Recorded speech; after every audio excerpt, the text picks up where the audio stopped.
42 people here and only 29 likes. What, the 13 of you not like me? Come on.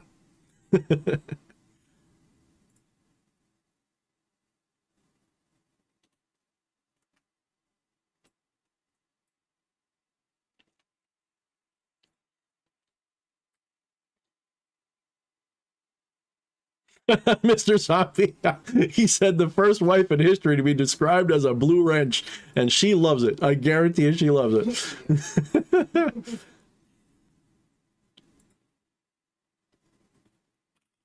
Alexander Wilkins says, thanks for putting that middle finger up on YouTube's algorithm. Fuck this platform. You're damn right. I want to make sure everybody who's watching me right now, make sure you subscribe to my BitChute, because I can say a lot there that I can't say here. In fact, I'm putting more videos there lately than I'm putting here.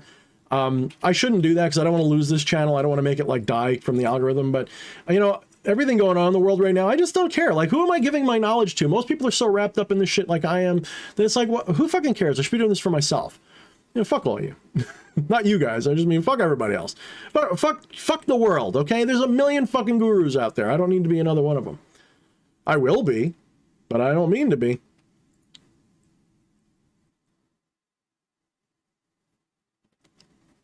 All right, I'm going to scroll up now, and I'm going to read these comments. Alexander Wilkins says, you've said some of what you've said a million times, just a little different, or I'm just able to wrap my head around it now. Yeah, it's kind of like, that's what happened with Alan Watts and me. Like, I would listen to him, and I would get it all because I thought a lot of these things before, but then one day, it just beyond clicked. It just, and I can't even, I've talked about that before. It was wild. All right, let's see. Okay, Me Too said, we decide what to do with that knowledge. We decide what to do with knowledge is presented to us. Wyatt Coverdale says, it means that you are the only one who can truly interpret information as it is coming up to you. The noise is completely subjective to what you believe. Not only that, but also to the student and teacher are literally the same being. Okay, Nameless said, what shamans, even druids, have been practicing for years, learning from the earth and from others that are spiritually inept. Okay. Let me see. I think I saw another one or two. Heck is a little bit late, so you'll catch up later. Let me see. Make sure I got my music playing here, because there we go. Without Fleshy, I kind of need it. Neon Circle Cicada says, if we really don't want to learn something, nobody can help us. If we really want to learn something, nobody can stop us. Okay.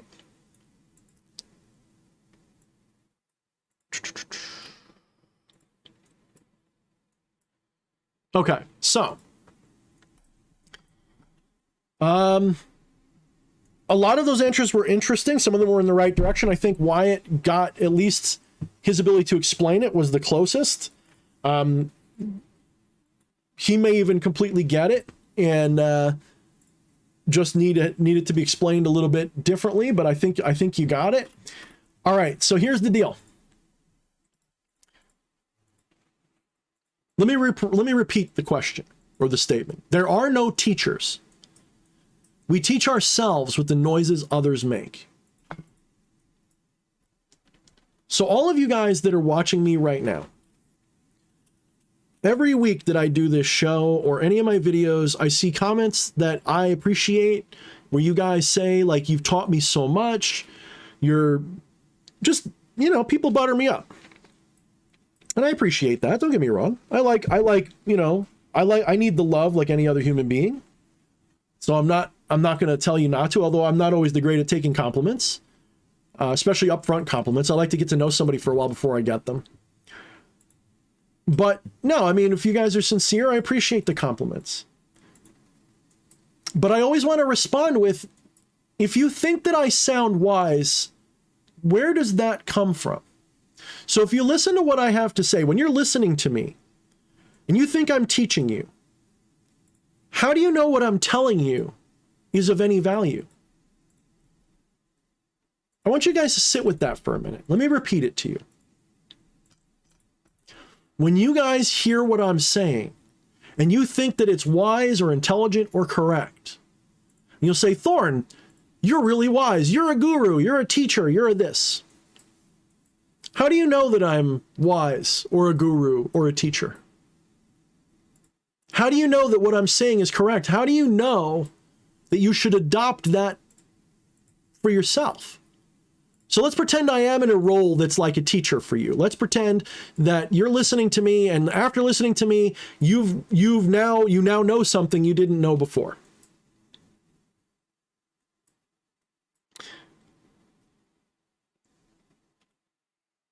Did I actually teach you anything? Think about it for a minute. Did I actually teach you anything? Let's walk it back.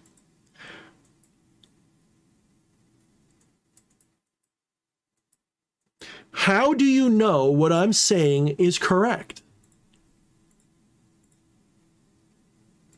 How do you know I'm a teacher? Could I be just full of shit?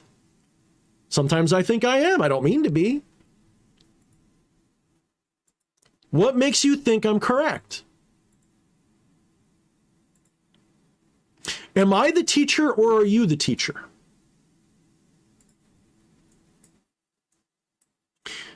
Let me give you a mathematical expression. 2 plus 2 equals 4. Do I need to tell you that 2 plus 2 equals 4? Or do you see 2 plus 2 and 4 is immediately what you realize? And if so, why? Well, there's 2 ways to know that it's 4. One is because you've been told. The other way is because you've intuited based upon the logic of the expression, because the expression is bullshit. It's just symbols. So when you hear 2 plus 2 equals 4, it's not necessarily because you're just parroting it. Some people parrot and they say 4. They don't actually know it's 4. But some people have actually intuitively realized that 2 and 2 will equal 4. But it doesn't actually equal 4 because 4 isn't a real thing. 4 is actually a symbol of fourness, if you will. So Blade and Cloak said intuition and gnosis. Very close. The reason you might think I'm right isn't actually because of even that, although that's sometimes it. It's because you already know it. You're simply being reminded of it. If I tell you something that sounds really wise and you go, holy shit, that makes a lot of fucking sense. Why does it make sense to you? Because you already realized it. You just needed somebody else to just sort of give you permission, like peer pressure. Someone else thinks this, so I can think it too. That's part of an ego game you're playing. The difference between me and you, maybe, is that at some point I detached from that. Not 100%. There's still times where I want to look something up and make sure. You know, I want to be like, is this? But for the most part, you can ask Eddie. I don't think he's here right now. But I think for the most part, Eddie would tell you that there's so many times I come to him with some like, I figured this is so cool. And then we'll find out, or he'll remember, or I'll look it up and he'll be like, yeah, no, that's actually in this tradition. Or, oh, those guys, oh, that's almost a quote from this guy. It just happened to me the other day. The title of this talk I put on Facebook, and someone had found 3 days earlier from Sadhguru said basically the same thing.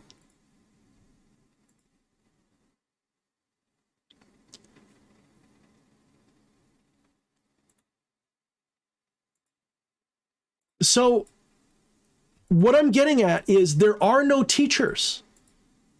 There's a whole bunch of noise that you interpret to have meaning, and then you have a eureka, you have an epiphany, you have a realization, an intuitive stroke of sudden enlightenment. Enlightenment happens all the time in your life. Realizing what enlightenment is part of enlightenment. Realizing that anytime you learn something new and go, whoa, that's cool, you just had a momentary taste of enlightenment right there. Boop. Yes, Wyatt, I think, said it well. Nothing is truly unknown, only forgotten. You are wise because you reminded me of my true nature. And to me, that's pretty valuable thing to remember. Also, big duh on my behalf. Pretty well put, Wyatt. Pretty well put. Yes, Quincy just pointed out, whether she realized what she's saying or not, it feels good to get validation, though. Exactly. So what's going on? When a teacher and a student are together, the teacher's actually validating a divine awareness that the student has, but hasn't allowed themselves to admit. Now, yes, I know that there are things that are facts that you learn, yes, but you have to trust, you have to have faith, you have to intuitively accept that they're true. If I tell you that I've got a red can in my hand, that is a fact. But until you see it, right, it's just me saying it. The same is true for every fact. The same is true for every bit of knowledge. Anything you've ever achieved in your life has been self-taught, always. No matter what teacher has told you anything, it has always come from the self.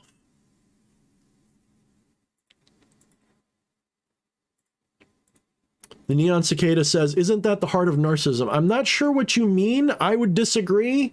Narcissism is a different kind of animal, dude. Narcissism requires a dualistic perspective where you think that that is not you. If you realize everything is you, how can you not be narcissistic if you want to play it that way? If I love my wife, I'm being narcissistic if I realize that all is one. This is why ultimate compassion is always selfish. It's never selfless. In fact, if you try to deny the self, that's actually less compassionate. To say, oh, I must be selfless. Oh boy, did you just blow it. The most selfish thing you can do is to love everything. Because it's all you. So I guess if we want to use narcissism as a word, no, because narcissism requires a dualistic perspective. You have to think, I'm the one who's right and best, not these other people. I am the source of all. I am God, you're not. And that's actually what the Hidden Masters do. The Hidden Masters are like the Enlightened Masters, but instead of realizing or accepting that everything is one, they may even know that everything is one, but they say, yeah, everything's one, but I want this part of the one to be the one. And they make it all about them. They are archons. They are the demiurge in personified form. Whereas someone who's truly enlightened, that Luciferian light, ooh, I have awareness, I realize, whether it takes the form of Shiva or Lucifer, the fallen angel, or Enki or Loki or whatever adversarial chthonic spirit you want to work with, whichever direction that light's coming from, when it hits you and you realize everything is God and I am God, holy crap, everything is happening exactly as my will intends, holy shit, I might as well just deal with it and enjoy it. You can go the other way though. You can say, yes, that is true, but now I want to really focus on loving this incarnation more than anything. In fact, I know I'm denying my union with everything else, and I'm going to make not just a habit out of it, I'm going to do it on purpose.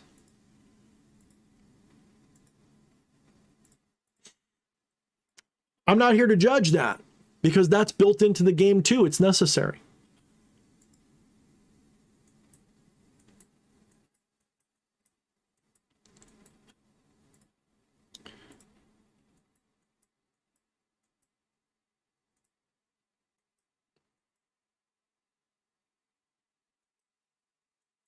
Sorry, I'm just reading comments if I got quiet real quick.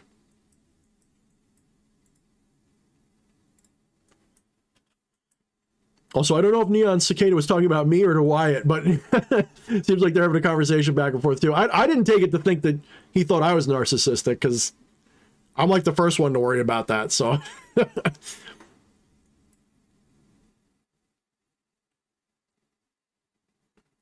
All right. So let's go with any questions or comments you guys want to give. How long have we been at this now? About an hour. Okay. Without Fleshy, I noticed that I burn out my ranting juice a little bit early, because there's a little bit less, back and forth and joking going on. But yeah, so let's see. Oh, my wife reminded me of the most romantic thing I ever said to her, which is, I don't love you. I love the way you make me feel. And that's true. If you understand the non-dual nature of the whole thing, I don't love you. I love the way you make me feel because you're me. So there is no you to love. It's all one. You know what I mean? I did the analogy once a long time ago of an infinite cube of pure solid gold. So an infinitely large cube of pure solid gold is a nonsensical object, but that's actually a perfect analogy for what you are. Because if it's infinite in size, that means it can't be a cube because it couldn't have an edge. Something infinitely big has no edge. So therefore you can't have a cube. So there's just gold. Okay, so if there's just gold, and if there's just gold, how can I compare that gold against something else? How do I know it's gold? If there's not silver there, how do I know it's gold? If there isn't poop there, how do I know it's gold? If there isn't something that isn't gold, how do I know it's gold? So it can't even be gold. So an infinite cube of pure gold, so it can't be a cube, and it can't be gold. It can't even be pure because there's nothing else there but gold. So how can you even call it pure? You don't have a distinction. You can't call it impure. There's no impure spot. It's all gold. It's all solid, pure gold. So all of those words lose meaning. The only word that remains is it's infinite. Here's a problem though. If it's infinite, there's nothing finite to compare it to. And so even the word infinite loses meaning.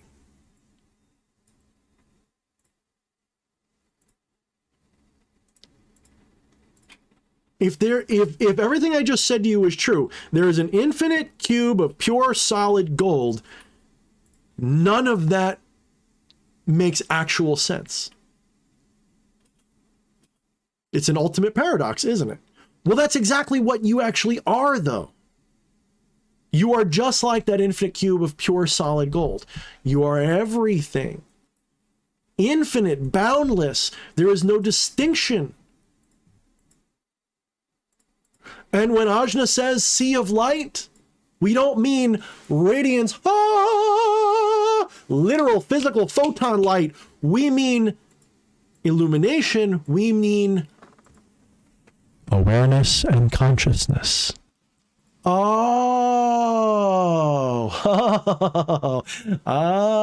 that's the Luciferian awakening, is realizing that. That is the light. It is not some shining. I thought you were on the dark side, Thorne. I thought you were one of the bad guys. I thought you were a dark mystic. What are you talking about, the light? What are you doing being all edgy and you're talking about all this love and light sounding shit? What are you talking about, light? Ha, ha, loving everyone. Ha, you sound like one of those new age people. Motherfucker. Some people are just dumb. Some people are just dumb.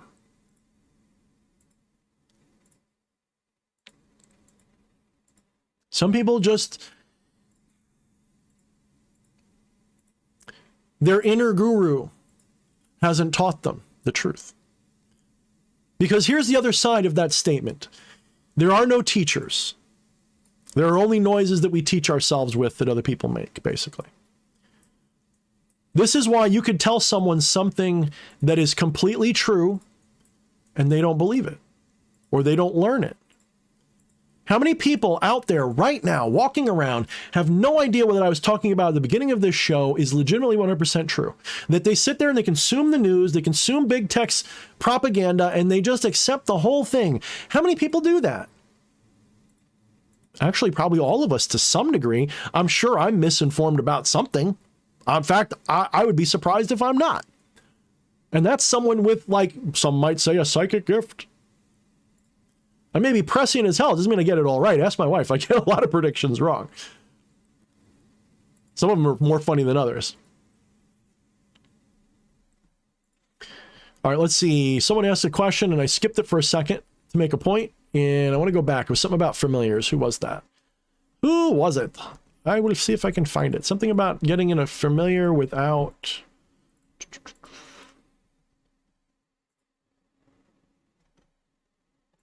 I feel like I just saw it. Oh, there it is. Lil Davy 20 says, what's your tips on gaining a familiar spirit, but you are not psychic? Okay. What's up, Alpha Draconian? So let me read that again. let me refocus my brain here. I'm a little bit off. Lil Davy 20 says, what's your tips on gaining a familiar spirit, but you are not psychic?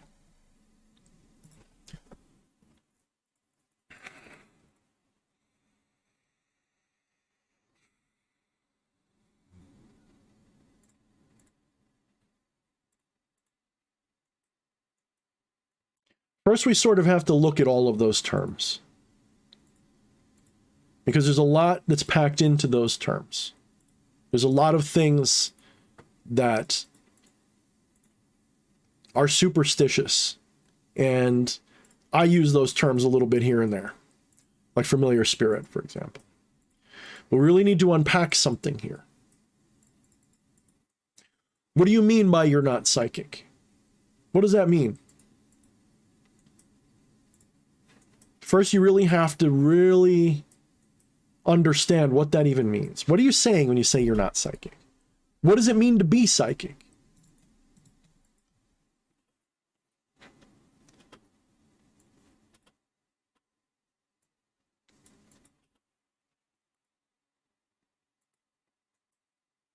So I'm going to let that fester for a minute. And if you're still here, little Davey, I'd like you to tell me what you mean by being psychic. Old Almanac 13 says, I've been burned out on politics, but it's everywhere. Dude, I totally agree. But you know what? Here's the thing. I agree. Like, we all need a break from it, right? Like, one of my favorite songs is Veteran of the Psychic Wars by Blue Oyster Cult. I feel like that's so big right now. I feel, oh man, that song is me. Like, you know, here you see me now, a veteran of 1,000 psychic wars. My energy is spent at last and my armor is destroyed. I've used up all my weapons and I'm hopeless and bereaved. Wounds are all I'm made of. Woof. That song is exactly how a lot of people feel that have known this was coming for a long time. And seeing it happening, it's like, damn. Damn.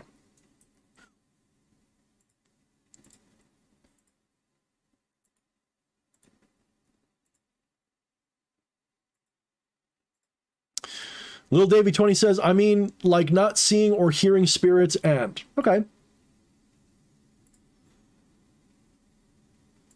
What do you think a spirit is? You know what a spirit is? I'm not being difficult. I'm actually trying to teach you here. What is a spirit? So tell me what you think a spirit is. And then I'll go to the next part of the answer.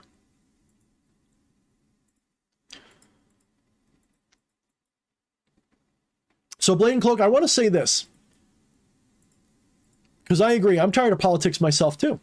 But here's the deal. We're rapidly approaching a point where it's no longer politics. It is a matter of fucking survival. That humanity get its fucking thumb and head out of its ass and stops looking at this and going, I don't want to deal with it. It sucks. There's all these politicians arguing. They're taking your rights away. They're putting you in the dustbin, the wood chipper of fucking history. I'm not scolding you. I'm being righteous, I guess. I don't blame you for being tired of it. I am too. I'm tired of the political side. I'm tired of people arguing when I say, look, I just want freedom of speech. I want this government shit to fucking settle down. I don't want to be forced to pay all this crap for shit. I don't want wars. I don't want us to do this and that. The whole reason we're in the shithole is because good people can't take it anymore. We're in a shithole because we have been conditioned to run like scared little fucking pussies every time because we're fucking safety obsessed as a culture and we're afraid to risk anything. I put my shit out on the line in 2020 when I admitted what I thought, and I lost people because of it. I took a risk, but I'm proud of it. I don't give a fuck. And I'm not scolding you, Blade. Well, believe me, I know you know that, but I want to make sure people listening, I am not scolding you. And I'm not even saying you got to go right now and get political. I don't mean that. I mean, everybody who's going, I can't do it anymore, they're going to own you. It's like that movie, They Live. They live while you sleep. This is my Lucifer side, guys. You want to know, Lucifer's like, fight you fuckers, get up.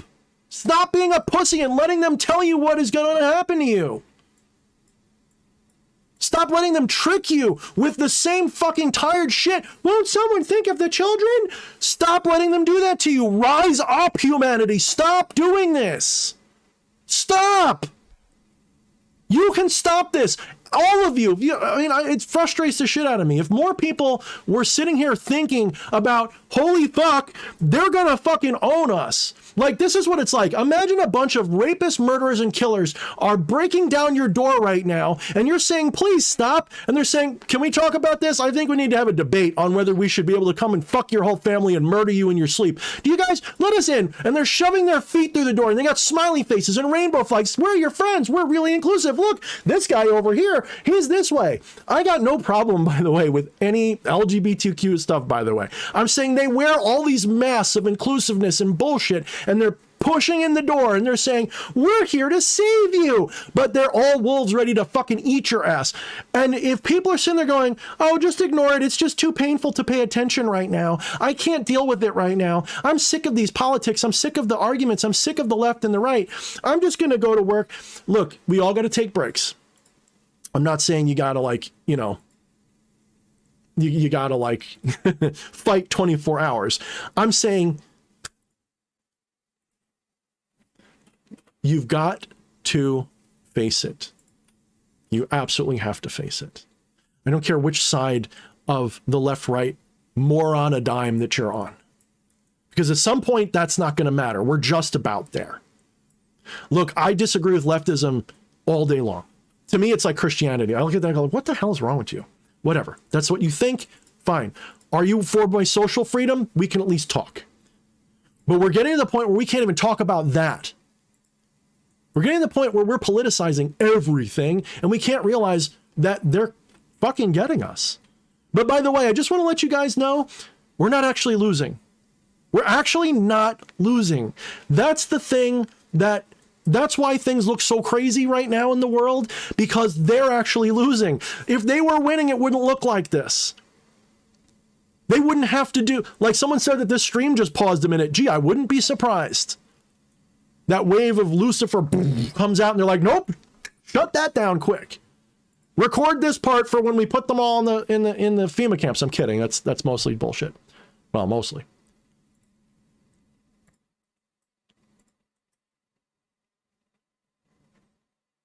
Yes, Nameless, we're clearly not in the best interest of our leaders. Problem is also that people have surrendered their freedoms for security, comfort, and fucking safety.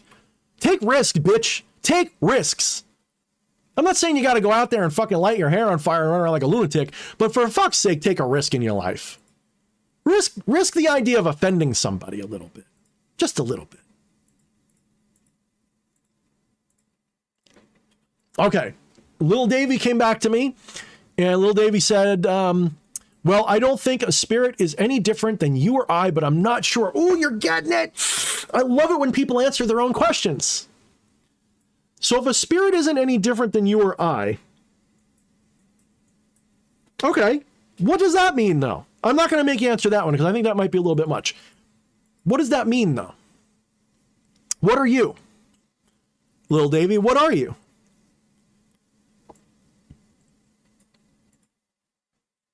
You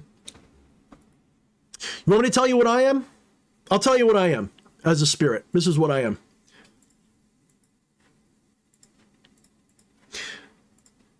I don't know when it began, but at some point, almost 45 years ago, probably closer to like 42 or 43, my first memory. And I don't know which one comes first, but one of my first memories was riding a little pedal bike car. It was like a car with like little pedals on it, almost like those little Power Wheels, but it was like 40 years ago, so it was something completely different. It was like a solid metal thing, clunky as fuck. And I remember pedaling it around the basement while my father was breaking something in the basement.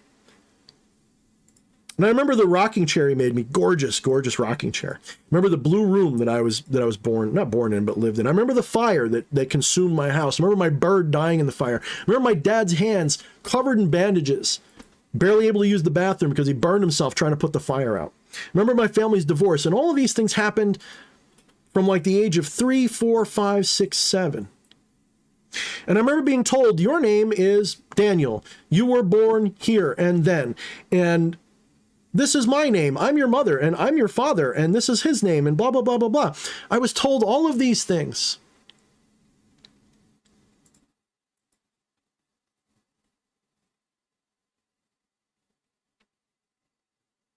And all of those things became me. All of those things became my spiritual identity. Because what your spirit is the identified mythology of your avatar. So your avatar, I believe in a tripartite being. Some people have 5, 6, 7 parts of your soul or being. I believe in a tripartite. I think that's a nice round number. I like the number 3. Alpha. Old Green says the alpha, the omega, and the burning thing. I like that. The spirit is the mythology that you... So think of a spirit like an egregore. And an egregore is a being that is a collection of stories that are living. They're a living story. So you recognize, Lil Davy, right now that you see spirits all the time. So what's the difference between the spirit that is, say, me or your mother or your friend from a familiar? What's the difference between the different entities? Well, I can see the one. No, you can't. You don't see my spirit with your eyes. You're seeing the incarnation. You're seeing a body which the spirit is associated with. Is the spirit actually here? Is my spirit here, guys? If you say yes, you haven't been listening to me. My spirit's not here. My spirit's non-local. My spirit doesn't exist here. My spirit is where all spirit is. It's in consciousness. It's in the collective. It's in, yes, the individuated consciousness, but also the grand consciousness of the divine soul. My spirit is not in my body. That's bullshit. Pristine, pure, utter misunderstood bullshit. Your spirit has no location. None. 0. Your spirit has no physicality, no dimension, no place. Spirit is form. It's like Platonic form. It is an idea. The idealized self is the spirit. Now that can include what I look like. That can include what you see. But here's the problem. What you see is not what my body is either. You don't see my body. You see something my body's invisible. You see what my body resists. You see something that is conflicting. You see light that is bouncing back. You don't see my body. You see light that you have reified into my body. The word reification, reify, is the most important word for some of you guys. When you realize that you reify everything around you, that nothing is what you think it is, and you're reifying it into what this soda can isn't a soda can, what this actually is unspeakable. You can't actually know what this is. This is just a symbol for what it is. That flame is just a symbol of fire. It is not the actual fire.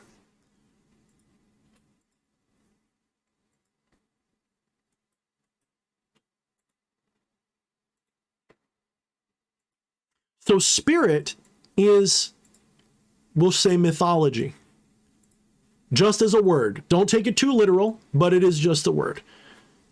You are not your story either. Because the body would be like the material. I am here. The spirit is the idea of who you are, but neither one is actually what you are. At least not in specific. You could say, I am my body and my story, but not exclusively, just like you could say you're your hand, but not exclusively. So your hand is a spirit. When you say my hand, and in your mind forms this, my hand is there, you just created, you just visualized, you just accessed a spirit. Yes, your hand is a spirit. Not just a part of a spirit, it is a spirit all its own. Because when you think of it as my hand, you've just taken your hand and whoosh, cut it off, my hand. You've just separated it. That's an illusion. It's all you. So you just created a familiar. There you go, familiar, my hand. So if you can't see spirits, it's actually because you're assuming that the mythology that you see in pop culture is the way it works. You actually believe what Hollywood says. I find that amusing because if you've never experienced the actual thing, how do you know that's true? Let's go back to the point of this lecture. There are no teachers. We only teach ourselves with the noise other people make. So you've allowed Hollywood, that's a bunch of noise and fairy tales and Harry Potter and books and whatever. You've allowed the fantasy to inform you. You've decided that that's true. But you yourself have said you've never seen a spirit that you know of. How do you know that that's what it's going to look like? So when you're sitting there saying, how can someone who's not psychic work with spirits? And it's like, how do you know that you're not already? How do you know that you're just ignoring them because you think they're supposed to be some kind of a flashy overlay that looks like a video game or something? I got news for you. The ancient people, if you go back far enough in history, this whole idea of a blah, blah, blah voice in their head, a lot of them just believed that was God. Or one of the gods, or could be the gods. They just thought that sometimes their thoughts were God. This is pretty evidenced by how they would talk about these things. No proof for it. Nobody's living back then and now and can tell you, but it seems pretty probable that people once upon a time thought that that voice in their head was God, or one of the gods, or at least sometimes was God. People still do. Well, that's kind of true. Kinda. Not exactly, but that's a spirit for sure. That monologue in your head, it's not really in your head, but that monologue you think is in your head, that's your thoughts. You're not thinking them. I got news for you. You're discovering them. You don't think thoughts any more than you create what you see. You discover them. You manifest thoughts. You manifest what you see, but you don't create it. Manifest has a different meaning than create.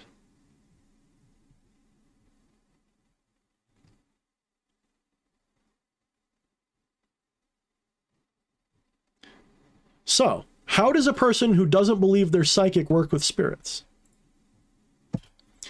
You got to get your head around what being psychic means. What if being psychic simply means that you're now aware and realize that pretty much anything you imagine, you're not making up. You're not creating. If I imagine a Smurf in this hand right here all of a sudden, what says there isn't one here? Just because you don't see it? Or just because my eyes don't really see it with my eyes, that means it's not there? If I go, no, there's a Smurf right there. Papa Smurf right there. Here he is. He waved at me. Hi, Papa Smurf. And I just crushed him.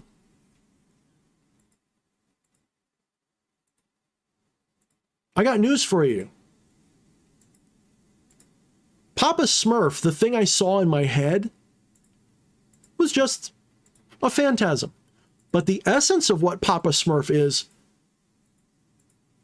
everywhere and nowhere. And if I saw him in my hand, I evoked him into my mind. I manifested Papa Smurf's reflection into my hand. I worked with the spirit of Papa Smurf. But Papa Smurf, before you go nuts and go, what are you saying? You're a LARPer? Whoa. What I'm saying is Papa Smurf is a mask for something else. What is Papa Smurf a mask for? If we take Papa Smurf and we examine Papa Smurf's mythology, and we look at Papa Smurf, what does he represent? What does he do? Well, obviously, he's a paternal archetype. Which exact one? We'd have to really pick him apart for a while. I could spend hours going, well, he's kind of like an incarnation of, we're going to say, a little bit of Woden, and a little bit of Zeus, and a little bit of this, and it kind of gets screwed together, and he's like the wise old sage, so he's kind of, and you find whichever archetype, whichever aeon, if you will, whatever higher form he's representing.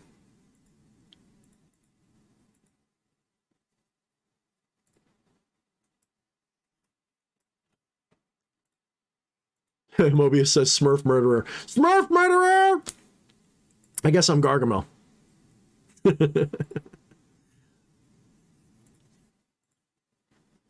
Old man, I said sad day. I guess because I crushed Papa Smurf.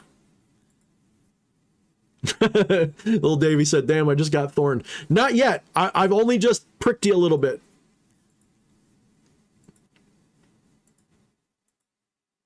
Is that a new thing, being thorned? Oh, boy.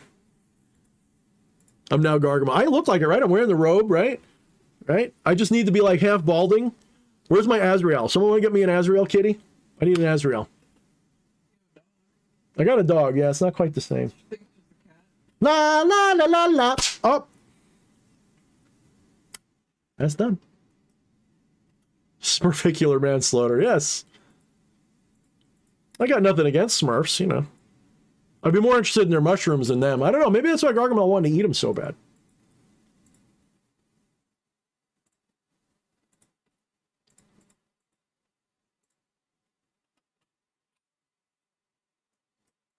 Yeah. Well, I think he wanted to eat them because it would make him immortal, right? Does anybody know the myths of the Smurfs? What's up, Atropa? Fucking late?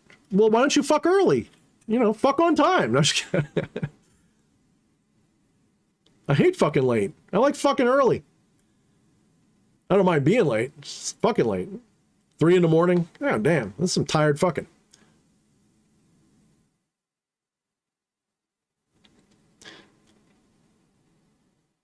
They're blue meanies. Oh, fuck. I haven't heard that in a long time. I forgot that even existed. They're blue meanies. Oof. What were some other ones? I don't know if we should say that. That's like a 70s or 60s reference almost, blue meanies. I'm not that old. It's a little bit before my time. Gargamel hated the Smurfs because a boulder was dropped by his future self who had traveled back in time to crush the Smurfs, hence making Gargamel's hatred for the Smurfs his own fault. Huh. I thought it was because if he ate them, he could be immortal, though. I don't know. My wife was telling me something off camera. I don't know if you guys could hear it.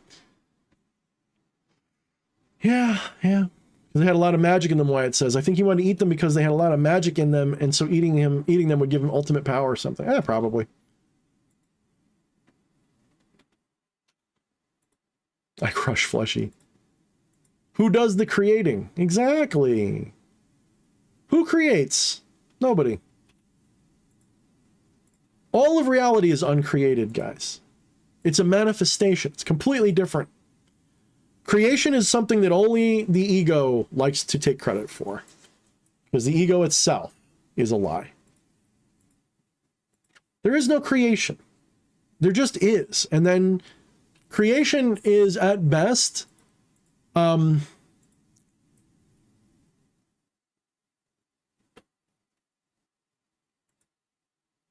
me ask you this. When you have a dream tonight, are you creating the dream or are you discovering it? What's creating the dream?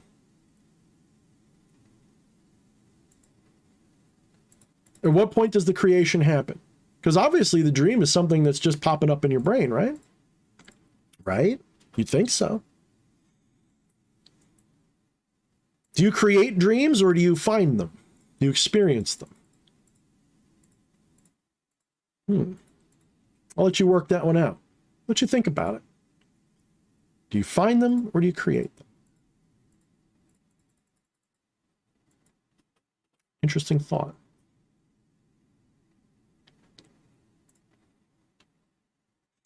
So yeah, let's see. I kind of feel like I need a drink, but I don't want to do it. Maybe I'll get a drink. Problem is I don't want more caffeine. It's like really late. Yes, Hunter. Hunter says discovery makes more sense than creation. Discovery. How about, even instead of discovery, we call it reimagining, reawakening, reawareness, remembering, rediscovering, rediscovery.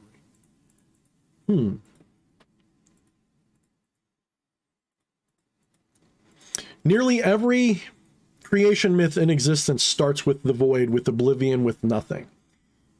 But it is a mistake to think of that nothing, that oblivion, that void as being empty.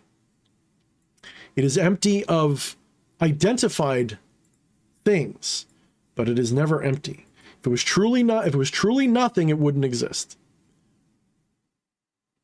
The void is actually everything. Oblivion is actually everything that can be. It is simply unidentified. Imagine looking at a Rorschach ink blot, but not recognizing anything on it. Imagine looking at a screen full of static and not recognizing any patterns on it, even though there's one clearly there. How long does it take for your mind, how long does it take for your brain to recognize the pattern on a piece of paper? This is how camouflage works. You can have somebody wearing camouflage standing in plain sight and be invisible to you. Does that mean they're not there? Yes, primordial chaos. Exactly, Old Green. Oldilgarin. Oldilgarin. Well, close enough. I'm just going to call you Oldie. I'm going to call you Oldie.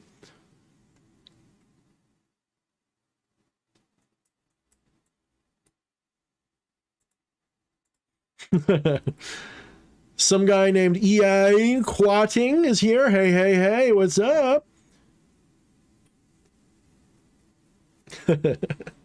I still love that. I really love. You should use a different icon for your thing, brother. If you're gonna be, you know what? You should change your thing to incognito. Just go. EA Cognito. Holy shit, that's perfect. EA Cognito. I would fucking, yeah, I like that. But EA Quetting is great. I love it. Oh man, my brother.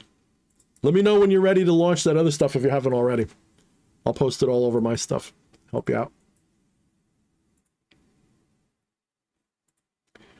EA is one of the first casualties of the information war in the occult sector, by the way. Those of you who are fans, or even if you're not fans, maybe you hate EA. Let's pretend that some of you guys hate EA, okay? Let's all admit that what was done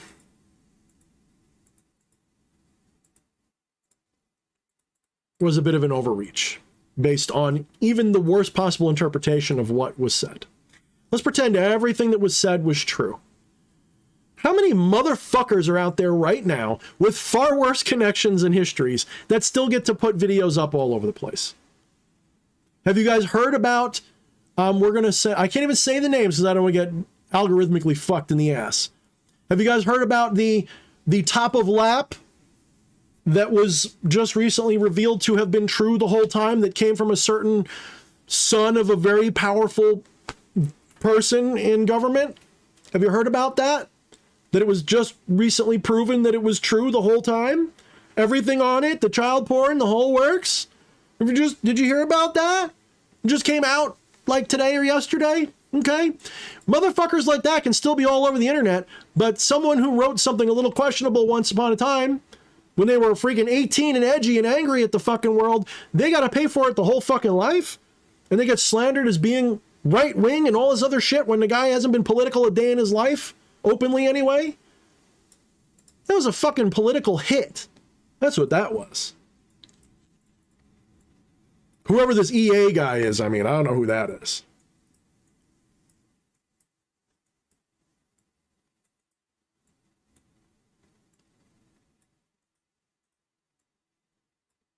That's good to hear. Yeah, I mean, I'm hoping you got some of your old videos back. Whoever you are. I don't know who you are exactly. But if anything happens to this one, just remember, incognito or something. Incognito, you know, something like that. EA Cognito. That'll be it. EA Cognito. I think that would be another good one for you if you end up losing this one too. EA Cognito.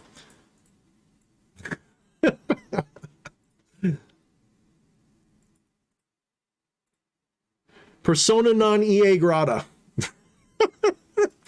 Oh man, I am so, like, the fact that like I said, even if some of you guys hate the man, come on, you got to admit, if you can't admit that was like a fucking political hit, that it wasn't right, that it wasn't justified, if you can't see that, you probably don't belong on my shit. You're probably stupid. The pearls that I cast, you're swine, and you're just going to turn them into shit. You don't have to like the guy to know that the censorship wasn't right. That's all I'm saying.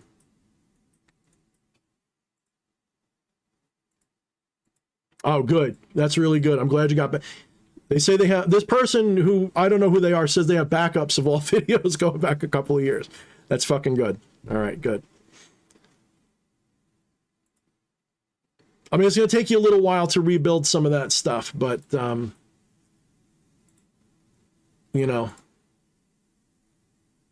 you have my support, brother. I'll do what I can to help you from my little corner. You know, I've been explaining to people here that it's been kind of like, fuck this industry for a little while. Like, the world's on fire.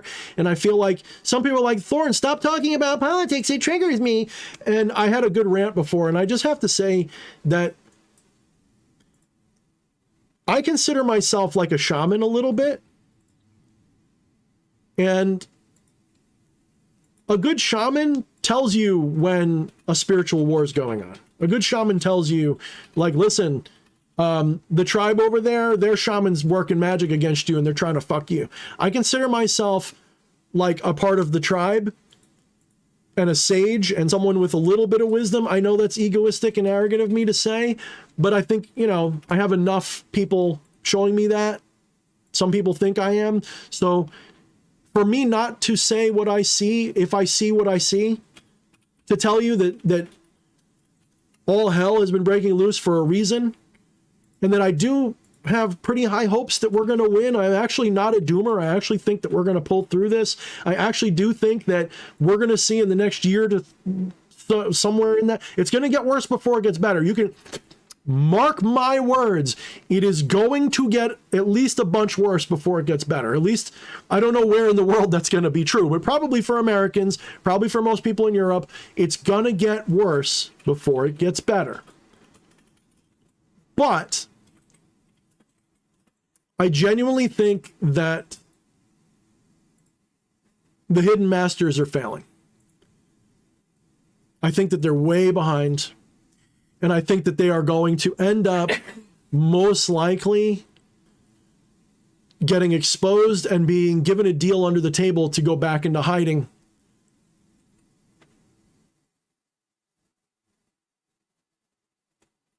You know, this person, I don't know who they are, says we're just shifting into the second gear of the apocalypse. You know, apocalypse doesn't have to mean that we all die. You know, apocalypse can mean their apocalypse. Think of it like from the side of Orthodox Christianity. Let's pretend Gnosticism is correct, which I'm not a Gnostic, but I do enjoy some of the symbolism. Let's assume Gnosticism is correct.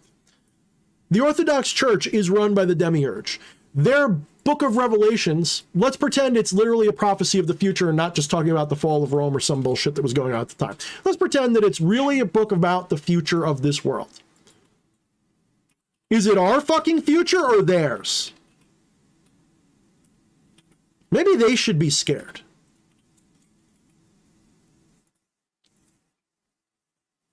Maybe we need to reverse that paradigm. Maybe they're the ones that need to have the mark of the beast on their forehead.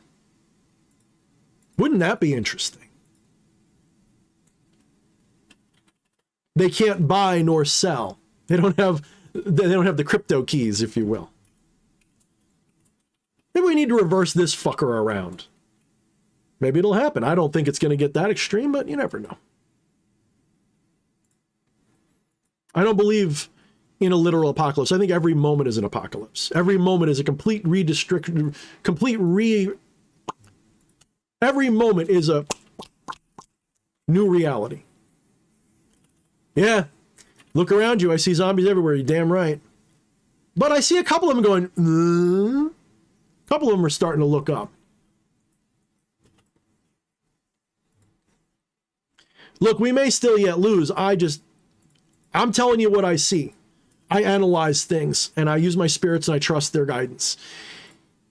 And I'm telling you that at the moment, I don't see an enemy that is in control. I see an enemy that is fucking desperately losing control, and they're panicking and they're making mistakes because they're rushing, because they got set back, and now too many people realize what's going on, so they're accelerating their plans in all the worst ways, and too many people are waking up. You know what that means, though? They still have the button. At any moment, they could be like, you know what?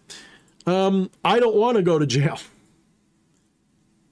Let's just release that that microbe that we've been holding on ice for the time we were going to, I know it's not quite ready. Let's just release it in its current state and we'll go hide in our bunkers. Now, I don't think that's going to happen, because I think that what is going to happen is what's always happened throughout history. Whenever, see, people have this really stupid idea that they see in movies that the good guys win and kill the bad guys or put them in jail or some shit. Historically, what actually happens is when you have a despotic ruler, at least as often as they get beheaded by the people are beheading a phony person, a doppelganger, a stand-in. When Saddam was hung, I don't think that was Saddam. Gaddafi, I think they got him. Saddam, no. Hitler, same story. I think he made it out. I think they gave him a way out. Epstein. Actually, I feel like he is dead now, but that whole suicide never happened. I think they got him out. I think they staged it, they got him out, and I think they gave him a new face, and I think that he informed, and then somebody got him. That's what I think. I don't think he's alive now, though. So what I think is going to end up happening is there's actually a bunch of, we'll call them nationalists. So I think there's a squabble between two warring factions. There's the globalist faction, and there's the nationalist faction. And there was a time when they actually were on the same side. But then at some point, one side said, you know what? We could use all of this apparatus that you built for your global plan, and we can own it instead and become kings in our own lands. Let's do that instead. And I think that's what's happening. Now, people are going to say, well, that's still bad. It is bad, but it's a step better than the globalist agenda they had.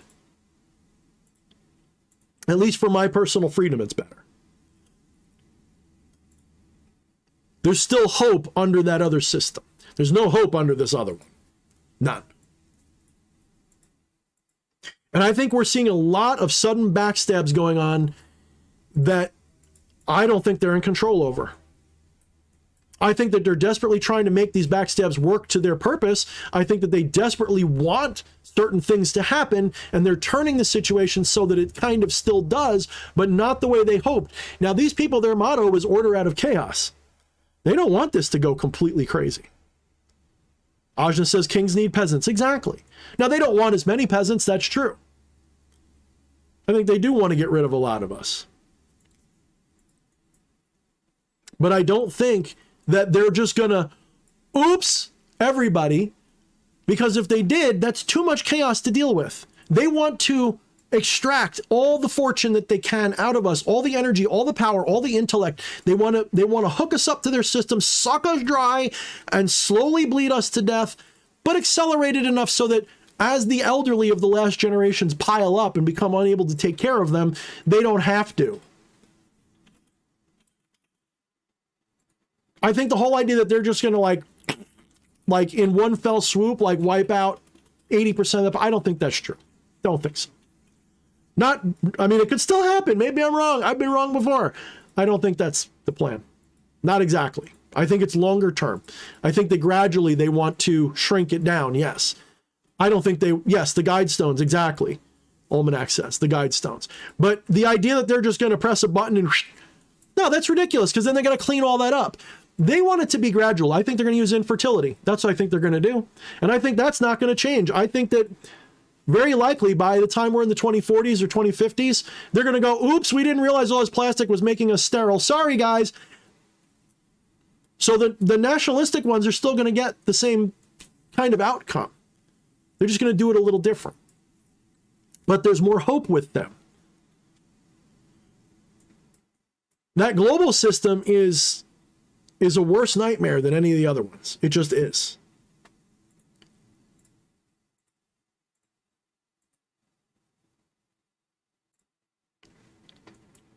So I think you're seeing a lot of double crosses and backstabs going on. I think that what you're seeing is, especially with the situation that shall not be named between the blue and the yellow and the red, white, and blue on the other side there. If you guys know the references I'm saying, flag colors. I think that they're getting all of the current administration's dirty deals. I think they're getting evidence on it. I think they're going to blackmail the living shit out of them. I think they're going to control them. I think they're already doing it. I think that's why you're seeing this desperate attempt to demonize everybody.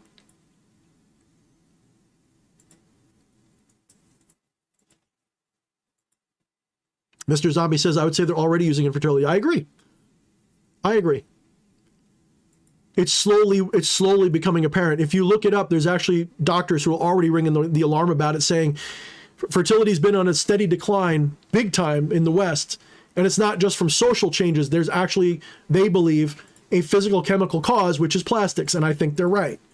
I think we're going to find out in about 20 years, if not sooner, that the pollutants of the plastic probably preventable. So they're probably something they didn't have to do. It's probably an additive that they did. They're going to say, well, we were saving money and we didn't know that this one additive caused infertility. I mean, we thought it was possible, but the numbers were so low. Just like they're going to do with the drug cartels right now, the drug companies. They're going to say, well, we did the tests, but they were good tests. And they said it was mostly safe, so we did it anyway. It's not our fault. And they'll take a bankruptcy and they'll get their golden parachutes and nobody will go to jail. That's exactly what. So we're going to go through hell for the next however many years, at least the next year to 5. We're going to be going through hell because you're seeing a transition of who's running everything. And they're doing it in such a way where they fucking hate you. And they want you to fight their war for them. All of them do. Because we have to, though. Because unfortunately, they've tricked enough of us into doing what they want that if we can't just sit back and say someone else will take care of it. We can't just sit back. People like Thorne, why do you get political? Because nobody else is.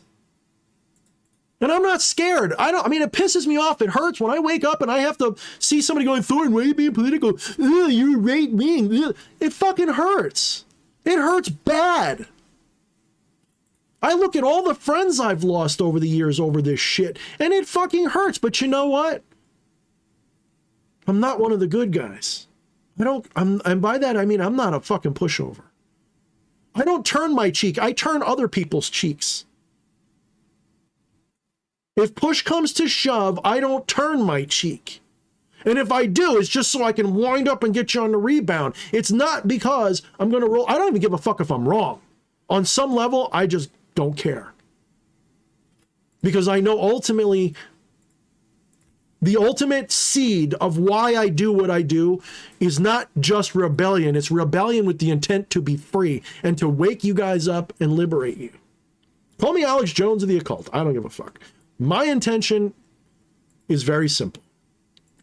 I want you to be able to speak your mind. Don't want you hurting each other more than, to defend yourself, whatever. I want you to be able to speak your mind. I want you to be free. I don't want them to take all of your assets. I don't want them to tell you that it's for your own good that they're controlling you. You're not children, although some of you have been coddled into being like children, myself included.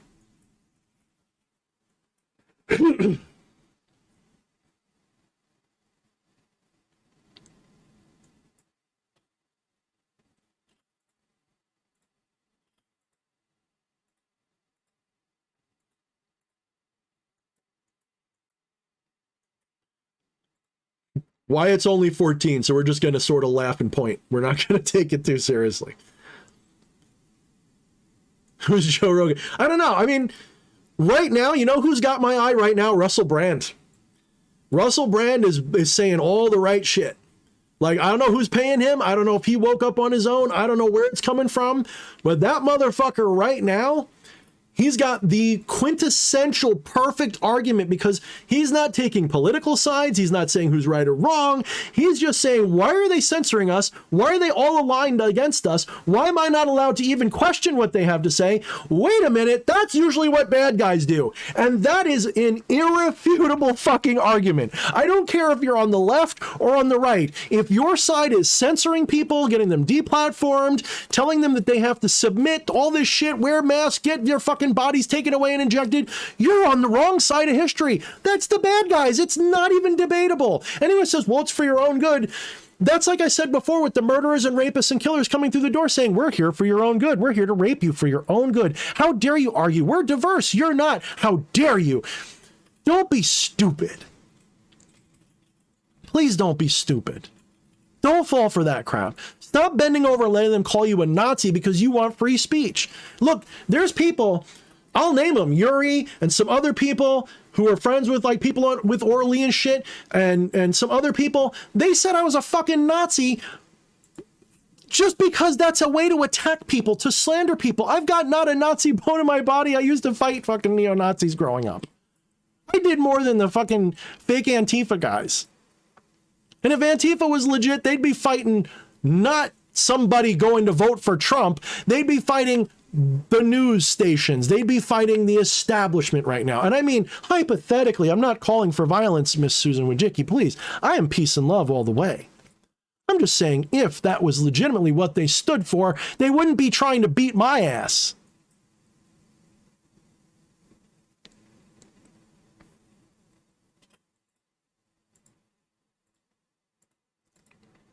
See, here's the thing. I see guys arguing about Joe Rogan, this and that. Oh, Salty Cracker is awesome, but I do wonder about him about one thing. I'll bring that up in a minute. A lot of guys got to realize that, you know, it's really not that simple. If you're not a content creator, you don't know the pressure that you're under not to say shit that gets people upset. And when you have a platform like YouTube and shit that will censor you for the littlest fucking thing, you tend to be careful about what you say, especially if you're trying to make money or stay in business or not lose your platform. So I don't think it's fair to assume what side anybody's on. If someone says the right thing, I will endorse that thing, not the person. I'm not about the person. Stop being tribal about the people. Stop going, well, I'm an Alex Jones guy. I'm a Joe Rogan guy. I'm a Russell Brand guy. I'm a Thorne guy. I'm a EA guy. Stop doing that. Stop doing that. That's how they get you, because you get into these cults of personality and go, well, Alex Jones says this, and then the guy gets egg on his face. He does something wrong, which is inevitable with anybody, but Alex Jones, it's real easy because he's hyperbolic. He uses a clown method to get you to wake up. I'm not even sure if I trust him completely. I think he might be working on the other side sometimes. But let's just pretend that he's a good guy. He uses the clown method to get you to wake up. So he's going to make mistakes. Well, so long as your whole idea of being right is tied up with him, the minute they destruct him, they take you down. This is why, look, I said to somebody who was really snotty to me on Facebook the other day, they wanted to debate me about something. I'm like, I don't debate people because you're not actually looking to debate. You're looking to assert. Debate is actually the meeting of two different viewpoints. You debate them spiritedly. Sure, you can be like, blah, blah, blah, blah, blah, blah, blah, but you're dispassionate. You're telling your side. You're not trying to convince the other side that you're right. You're trying to present your case and then let everybody else wake up to the truth because of that. If you want to debate me, it's because you want to assert something over me. And I tell you to go fucking screw. I'm not here for that. I'm here to tell you what I think. If you don't like it, turn it off. I'm more like George Carlin.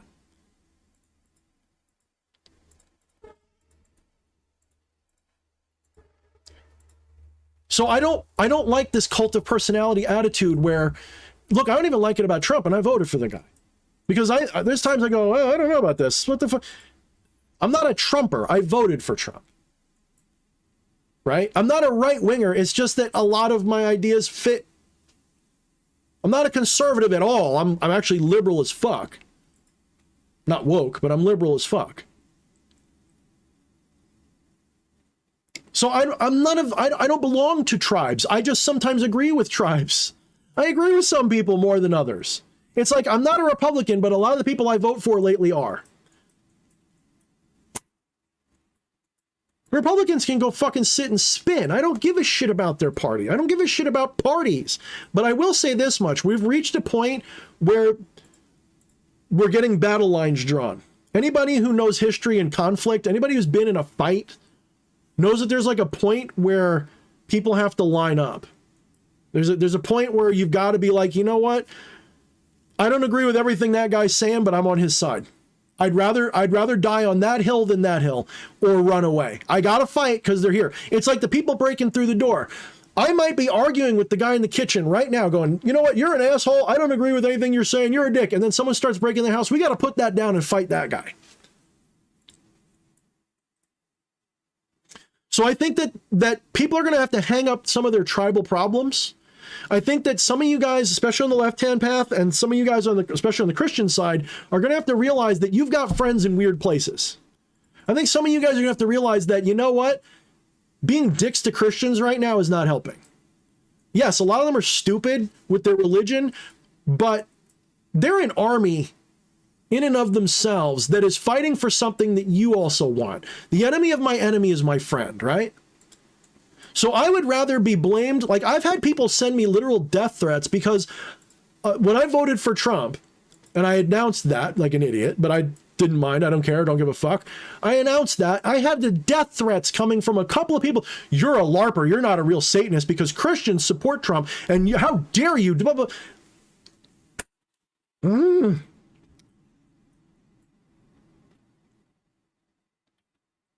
Hi, RPS. Actually, I wasn't that hot before, but I am now.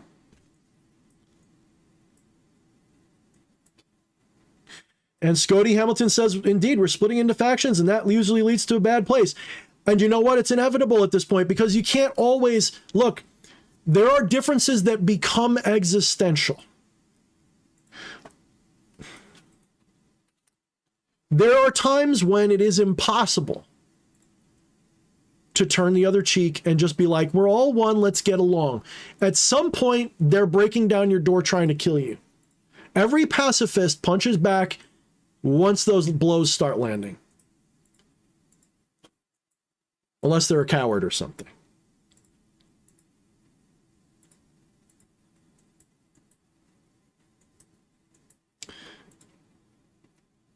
So,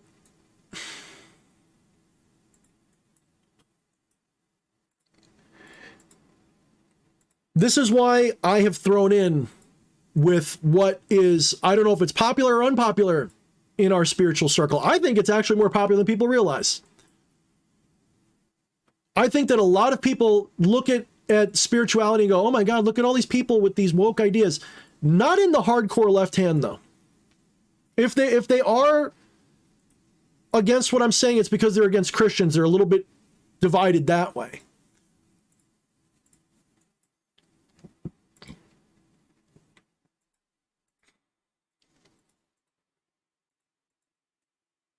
No, I look at this like there's a zombie apocalypse going on and there's a cop and a robber and they've both agreed to fight the zombies. I think that's what we're looking at. And I think we have to have that mentality. If you're not able to recognize what's going on and find a way to at least resist what they're doing, sometimes that means siding with people that you wouldn't have sided with before. But you've got to resist what they're doing. The only way to resist what they're doing... How many of you guys are... we'll say under 35. And how many of you are over 35? This is relevant in a moment. If you're over 35, and if you're over 40 especially, you've probably got a spark of rebellion in you that you don't mind breaking the rules. You're not afraid to do things illegal. You're not afraid to do the stuff you need to do. You realize you when you were growing up, you stuck it to authority occasionally. You would do things that was like little acts of resistance. Little things. You knew you could do it. You knew how to just pull on the other side. Like when I was at school, if they said you couldn't bring a backpack to school like they do now, I'd say, okay, motherfucker, I won't bring a backpack. You got it. I'll follow the rules. You know what I'd end up doing? I think there was a video of kids doing this. I'd bring like a wheelbarrow with like a fucking refrigerator in it and put my books in that. I would do every fucking thing that would be obnoxiously resistant, but not technically doing I would literally break their rules without... I'd make them make a spectacle of me. I would make them go out of their way to punish me so that I could be like, what are you doing? I followed your rules. I would be a dick on all these levels. And I was. Growing up, I'll give you a fun story. This is a minor example, but it's a funny one. I was late to school pretty much every day. I was late to school every fucking day, and I got... you know, I don't know if they still do this to kids, but they would give me notices and suspension tickets and all this shit. Every day I would get these little write-ups. Sometimes I get like 3 or 4 of them in a day. I'm not kidding. Like, I was a bit of an asshole. So I'd get like 3 or 4 of these write-ups, sometimes in a day, telling me I was late, didn't show up to class, whatever. I was borderline dropout. I barely passed high school. And so they would give me like 3 or 4 of these things a day. And you know what I did? One day I was laughing so hard because my friend in shop class, have you guys ever seen, if you go to like a diner, when you make an order on paper, I don't know if they do this anymore, but they used to do it, and they would like put it on a little peg sticking up out of a board, and they would just kind of slap it on there, and it would just like go. Well, my friend made me that peg with a board, and I took all of my book bag. I had like 30 of them or something. I just stuck them all in that little peg, and when the teacher came to hand out more of them, I just threw the thing on the desk, like, just add it to the rest. Oh my goodness. Little shit like that. Little shit like that. That's just a symbol. That's just one thing I did. I can't talk about the other stuff. I mean, I practically burnt things in my... I'm not going to say the rest. You know, I'm not going to say what I did. The things I did. Little things. Little acts of rebellion that... Now, why is that important? You go, well, how do you win? You can't beat these people just by putting a little piece of wood out there with a stick, because you're thinking small. You don't realize that every time you say no, they need someone to say yes. And the more you drag your feet, the more people they need to drag you. And the more they got to do that, the more expensive it gets, the harder it is. And the more of us did that, you don't even have to fight back. You just have to, yeah. Enough of us just went, yeah, they couldn't do anything. In other words, the will of the people is what's required.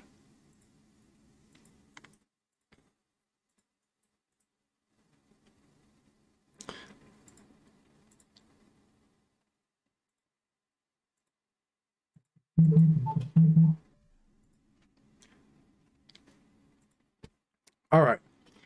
Well, anyway, guys, without Flushy, it's hard for me to do the 3 hours because he took up at least some of the conversation. So I think I'm going to be bouncing out of here soon. I appreciate everybody showing up. I really appreciate you guys. Before we go, I'm sort of in a holding pattern right now. I got a lot of work that's kind of on pause that I'm trying to do. So I don't really have anything big that I want to advertise and tell you about classes coming out. I am working on something important that when it's done, I think is going to be a big deal, but it's going to take me a little while because a lot of stuff's going on. And I'm getting like this really weird feeling that sometime in the very near future, like, I don't know, my it's kind of like when birds feel there's a storm coming. I feel like something's going on, and maybe I'm wrong. Maybe it's just something's going to happen to me, or maybe it's like the busy season at work. I feel like I need to focus on just sort of maintenance and just kind of doing a holding pattern lately, because I feel like, I don't know, just watch the skies, guys, watch the news, watch what's going on. I feel like any day now, there's going to be some other shoe that drops soon. There's going to be like, you know, like imagine a roller coaster with a bump going down, you know? Like there's going to be a little bit of a dip. I don't know what it's going to be. I don't know if the dollar is going to devalue because of you know, Saudi Arabia willing to do business with China without the US dollar. I don't know what's going to happen, but I feel like soon things are going to go shit, and I don't know what it's going to be, and maybe it's going to be something good. I don't know. But I feel like, you know, like when the tidal wave is like, you know what a tidal wave does? Like before a tidal wave, like the ocean seems to go out and then come back. Like it's going out right now. I feel like there's a, yeah.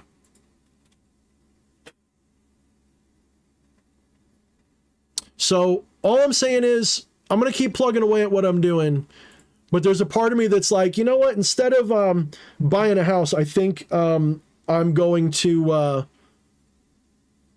buy some more of that storable food, and, you know, just in case, maybe put a little bit more away in some assets that won't depreciate much.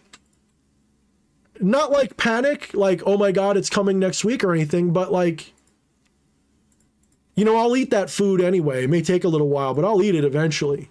And if I put stuff in crypto or metals right now, like worst case, I lose a few dollars. Good news is I'll make money. So yeah, just kind of don't do anything foolish. Don't do anything drastic. But for those of you who watched that stream when I had the pile of toilet paper and my shotgun, especially if you're here in the States, just prepare accordingly.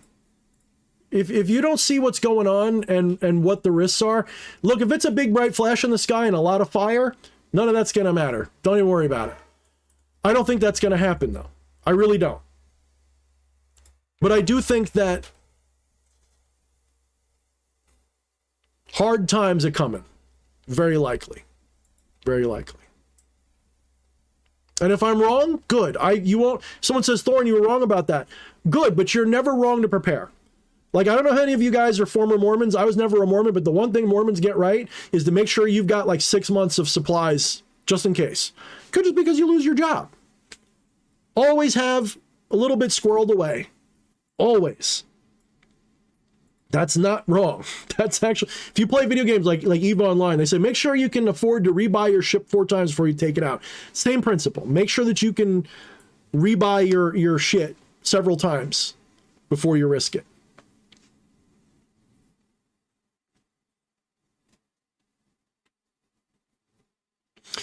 Gingini says those other assets may be the only thing of value of our fiat tanks, and I do think that that's, I'm not going to say likely. I'm going to say that it's more likely than it's ever been before, and I do think that they're trickling that in. I think that when you have India who's agreeing to buy oil from Russia anyway, and you've got Saudi Arabia willing to do business in the yuan instead of the petrodollar, those two things are like canaries in a coal mine for me. And it's like, well, if they're doing that, it's literally not far off that they could do the rest. So I had better make sure that I've got my uh-oh box full, because we're in the first and if the next O happens, uh-oh. So like, you know what I'm saying? Like, just happened. So just, yeah. Yeah. Wyatt, promote your own channel. Wyatt's got a channel. He wants me to promote it. Look in the chat. Go to Wyatt Coverdale's channel. It's literally Wyatt Coverdale.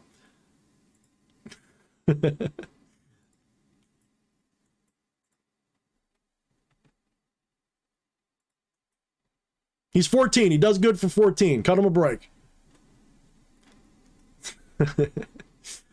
All right, guys. Thanks for putting up with all my ranting tonight.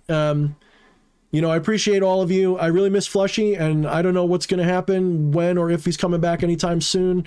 He made it seem like he would be taking an indefinite break, and that could be days, weeks, months. I don't know.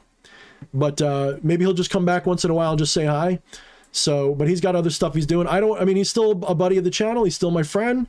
And, but he's sort of, you know, the stuff he's doing in his daily life, and to be honest, some of the things that are going on in the community, politics, the world, all of it, it's anxiety inducing, and he needs to focus on working and getting better sleep. And he's got a real life too, not just online world. And you know what? I don't blame him for wanting a break. I really don't. I wish I could take one. There's times where, like I said to him when he told me, I'm like, you know, honestly, if I wasn't like, not required, but if I didn't feel responsible on doing these streams and running the community a little bit, I would actually take a month off. I'd actually go to a cabin and turn off my internet or something and just write and just hope the world carried on without me. So, you know, the mannequin finally got him. Yeah, Mr. Zombie, I think that might have happened. The mannequin finally got him. But I do hope he's going to come back, and I hope when he comes back, he's happy. And to be brutally honest with you guys, as much as I miss him, you know, he changes my energy, and I like this guy too. Like, I like both when he's here, and I also like being more intimate, just us. So whatever way that happens, even if he comes back, I might be like, hey, you just want to do like one week a month or every other week, or maybe I'll just do another night separate, because I'm not doing separate videos lately. Maybe I should just do streams from now on. I don't know. You guys let me know. Because doing videos it's a little bit harder to do lately because I sort of feel like I've burnt out on everything I need to say in like separate videos. So, all right, guys. Anyway, see everybody saying take care. Everybody knows I'm leaving. So if you guys want to support my work, go in the description of this channel or description of this video. You'll see a Linktree link. If you click that, it'll go to another thing that'll pop up all the links to my crap. You'll see I got a website that's actually under construction again, because if you click on it, you'll see why. I'm building something cool. I've got my 3 books that are still out, and they're pretty good. Oh, that's an interesting thing I want to bring up. I just spoke to someone named Madam X, who runs this this con group that does stuff with like vampires, other kin, and all kinds of cool goth stuff. And they've got this cool thing they do monthly in Newark, New Jersey. So for all of you guys on the East Coast, watch this space, because they invited me to do a book signing and maybe some other stuff. So guess what? We might have a really good excuse for some of us on the East Coast to hang out soon. So I'll make sure once that's figured out, I'll make sure to announce it so you guys can plan around it. For those of you on the East Coast, how fucking awesome would that be? We can all hang out like a goth club. Woo, that'd be fucking cool. So let's see how that pans out. It's sort of a preliminary announcement just for you guys, so you hear. So, and if Madam X watches it, so they'll know. So anyway, guys, have a great night. Don't be afraid. Just prepare accordingly. If all hell breaks loose and we all die, so what? This ain't you. This is just a body. You're the universe. You're going to go on. It's going to be good. Just don't worry about it. Just relax. I wish I could take my own lessons sometime on that, because there's days it drives me nuts. But if I forget, remind me I said it. Okay? All right, guys. Have a great night. Here we go. I'm doing it. I've always been really bad at goodbyes. Goodbye.